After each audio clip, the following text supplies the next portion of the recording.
IAS अधिकारी पूजा खेडकर यांना मोठा धक्का। पूजा खेडकरांची उमेदवारी यूपीएससी कडून रद्द। पूजा खेडकर हिला यापुढे परीक्षा देता येणार नाही। यूपीएससी कडून पूजा खेडकरची उमेदवारी रद्द करण्यात आली आहे। पूजा खेडकर हिला यापुढे यूपीएससीची परीक्षा देता येणार नाही आणि सर्व परीक्षा आणि निवडीमधून सुद्धा तिला काढण्यात आलेले आहे। पुणे जिल्हाधिकारी कार्यालयातील गैरवर्तन कागदपत्रांमध्ये आढळलेली कथित अनियमितता यामुळे ही उमेदवारी रद्द झाली आहे। यूपीएससी कडून घेण्यात येणाऱ्या कोणत्याही परीक्षेला पूजा खेडकरला बसता येणार नाही। तपासणीनंतर यूपीएससीला पूजा खेडकर सीएससी 2022 नियमांचे उल्लंघन केल्याबद्दल दोषी आढळली आहे।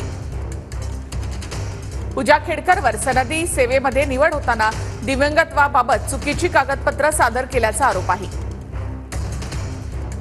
वडिलांची कोट्यवधींची मालमत्ता असूनही त्यांनी ओबीसी क्रीमी लेअर सुविधेचा लाभ घेतल्याचा आरोप आहे।